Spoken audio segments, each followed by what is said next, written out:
passe d'armes à Madagascar entre la mission d'observation de l'Union européenne et le candidat Andry Rajoelina. C'est suite à la publication des premières conclusions de la mission de l'UE sur l'élection présidentielle.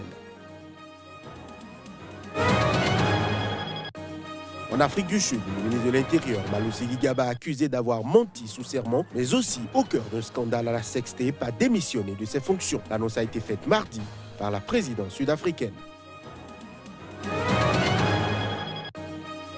Enfin, le parti de la dirigeante Birma Aung San Suu Kyi a appelé mardi ses concitoyens à rester forts face à la pression internationale. Le prix d'ambassadrice de conscience attribué par Amnesty lui a en effet été retiré.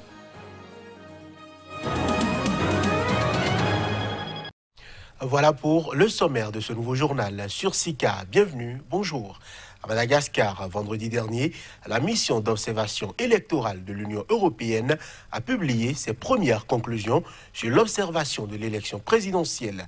Un paragraphe indique que 5 candidats ont commis des infractions en distribuant de l'argent à leurs partisans, citant expressément le président sortant Eri, mais aussi Andry Rajoelina, ainsi que les montants proposé. Le candidat Rajoelina a demandé mardi soir à l'ambassadeur de l'Union européenne la publication d'un démenti. La mission de l'UE n'est en aucun cas invitée pour fournir des preuves à qui que ce soit, a rétorqué la chef observatrice adjointe de la mission. Par ailleurs, les représentants du candidat Andry Rajoelina ont annoncé se retirer du processus d'observation du traitement des résultats au niveau de la Commission électorale nationale indépendante, CENI.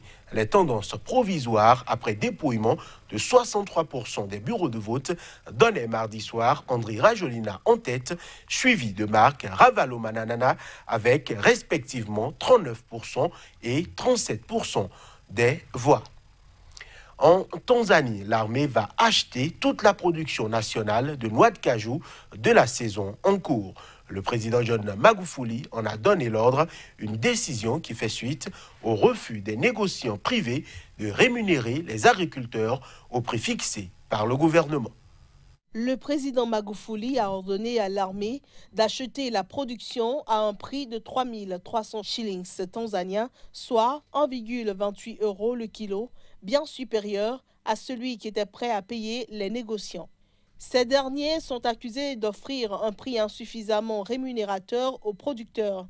En octobre, le président avait décrété un doublement du prix, alors fixé à 1500 shillings le kilo et qui, selon les agriculteurs, ne couvrait même pas les coûts de production. Mais les négociants ont refusé de s'ajuster à ce prix. C'est ce qui a motivé la décision du chef de l'État tanzanien qui a dénoncé les tergiversations des opérateurs privés. Magufuli a demandé à la Banque tanzanienne de développement de l'agriculture de débloquer les fonds nécessaires pour l'achat de ces noix de cajou et à l'armée de déployer ses éléments pour acheter toute cette production. Le gouvernement tanzanien table sur une production nationale de 210 000 à 220 000 tonnes pour l'année 2018. La noix de cajou est une des principales cultures d'exportation de la Tanzanie. La décision de John Magufuli a été critiquée par des hommes d'affaires et l'opposition qui l'accusent d'aller à l'encontre de la politique officielle du gouvernement de libéralisation du commerce. Je l'annonçais en titre, le ministre sud-africain de l'Intérieur, Malusi Gigaba, accusé d'avoir menti sous serment et par ailleurs, au cœur d'un scandale à la sextape, a démissionné de ses fonctions. C'est ce qu'a annoncé mardi la présidence sud-africaine. Dans sa lettre de démission, le ministre de l'Intérieur, 47 ans, justifiait son départ au nom de l'intérêt national et de celui du parti et pour soulager le président d'une pression inutile et lui permettre de sauver le pays du naufrage économique. Il avait été mis en cause en octobre par la médiatrice nationale pour avoir menti sous serment devant un tribunal.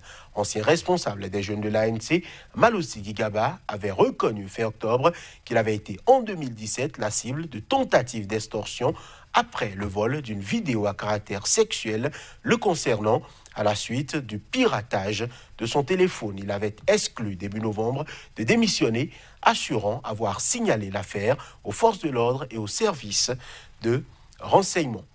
Au Niger, les militants de l'opposition ont battu le pavé le week-end dernier une manifestation pour dénoncer la mauvaise gouvernance au sommet de l'État et exiger la révision du code électoral. Retour sur cette manifestation avec notre correspondant Abdelkarim Mahamadou. Ils étaient des milliers de manifestants à battre le pavé, scandant des slogans hostiles au régime du président Issoufou Mahamadou. Un régime qui, depuis 7 ans, selon les responsables de l'opposition, a fait de la mauvaise gouvernance, la corruption, le bradage des ressources du pays son sport favori. L'opposition a désormais décidé de ne laisser aucun délai de grâce au pouvoir de Niamey jusqu'à le contraindre à revenir sur le droit chemin. Le Niger est aujourd'hui à la croisée des chemins, avec un pouvoir qui refuse au peuple de jouir de droits que consacre notre loi fondamentale, un pouvoir qui cultive la division entre ses fils, dont une catégorie a une garantie totale d'impunité et l'autre catégorie une garantie totale de persécution, de harcèlement et de privation de toutes sortes. Opposition et majorité sont désormais à couteau tiré depuis que les responsables de la majorité ont opposé une fin de non-recevoir à l'exigence de l'opposition, celle de réviser l'article 8 du Code électoral qui stipule que tout individu condamné à une peine d'emprisonnement d'1 an ferme ne peut briguer un mandat électif. Un article qui, en l'état, disqualifie le chef de file de l'opposition, Mahamadou, en exil et condamné à 1 an de prison ferme pour complicité de supposition d'enfant. Selon le président de la coalition de l'opposition, l'ex-président Mohamed Ousmane, qui a pris fait et cause pour Mahamadou, l'article 8 est taillé sur mesure. Au niveau de l'article 8 du Code électoral, initialement prévu de 3 ans, par les représentants du gouvernement au comité technique lui-même, avant la décision de justice sur le dossier dit de supposition d'enfant. La peine, dis-je, est ramenée maintenant à 1 an. Du seul fait, de par la compréhension générale, que notre frère Hamma Amadou serait concerné. Pour l'heure, la majorité au pouvoir refuse de réagir à cette sortie de l'opposition. Pour elle, le débat est clos. L'opposition s'est disqualifiée dès lors qu'elle a quitté le Conseil national de dialogue politique. Au Kenya, près de 2000 personnes, chauffeurs, contrôleurs et même passagers de minibus ou bus de transport public ont été arrêtés ce lundi. En effet, les autorités kenyanes ont décidé de mettre en application des mesures de sécurité routière longtemps restées lettres mortes. Une situation qui avait provoqué de longues files d'attente aux arrêts bus et des bouchons dans les rues de Nairobi et de certaines villes de province. Lundi, la police kenyane a mis en place des barrages dans tout le pays pour contrôler des véhicules à la suite d'une décision du gouvernement de commencer à appliquer des règles de sécurité routière longtemps ignorées. Ce contrôle qui consistait à sévir contre les minibus et bus qui transgressent les règles de sécurité a provoqué de longues files d'attente aux arrêts et des bouchons dans les rues de Nairobi et de certaines villes de province. Une paralysie provoquée par le choix de nombreux chauffeurs de rester chez eux plutôt que de risquer de se faire arrêter. La police a annoncé l'arrestation de près de 2000 contrevenants dans le cadre de cette opération. Il s'agit notamment des exploitants de minibus et de véhicules privés, mais aussi des usagers qui n'avaient pas attaché leur ceinture de sécurité.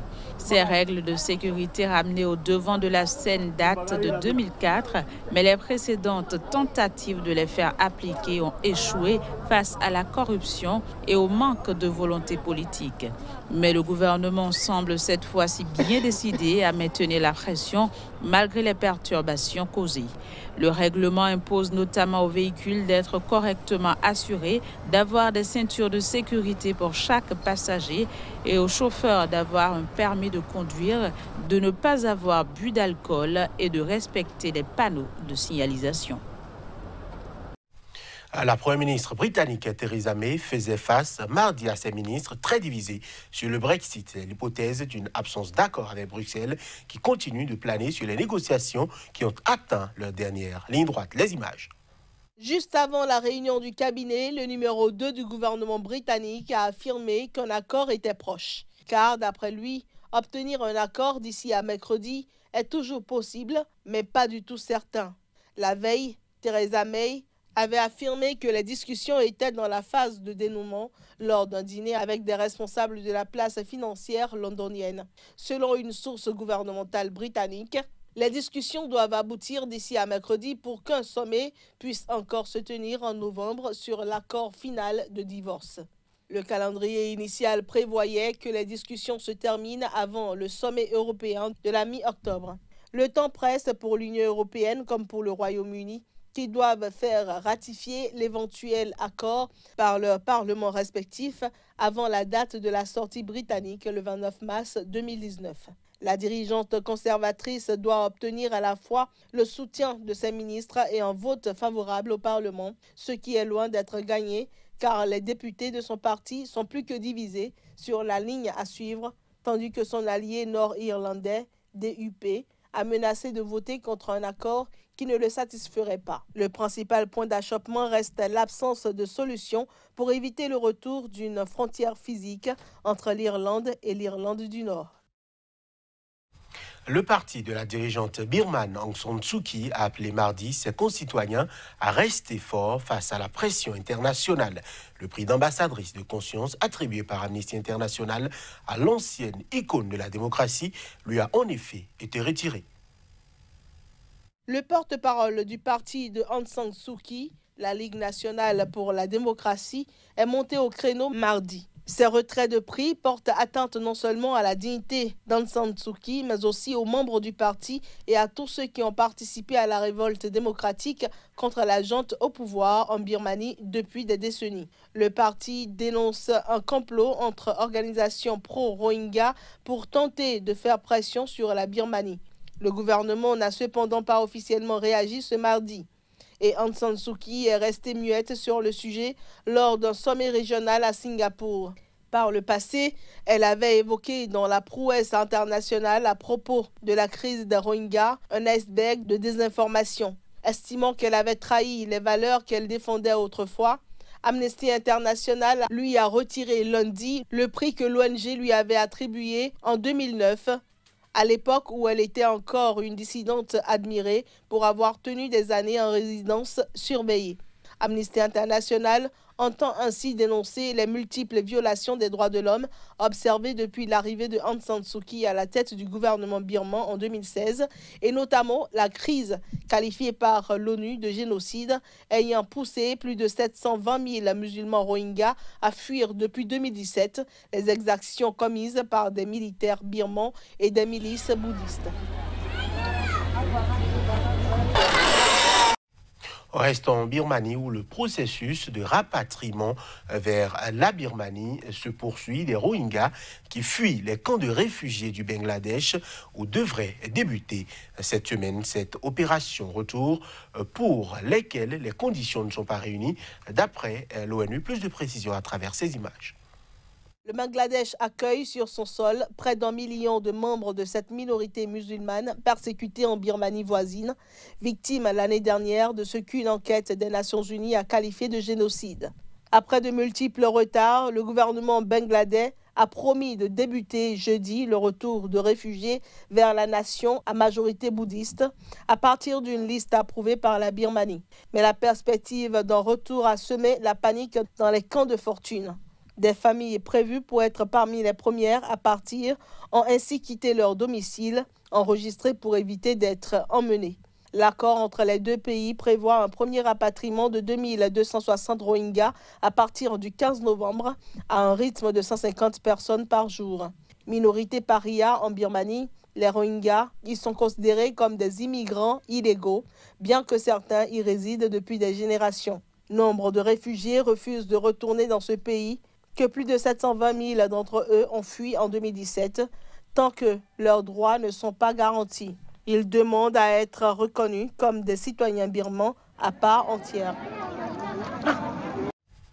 Et ce sera tout pour ce journal. Merci de l'avoir suivi.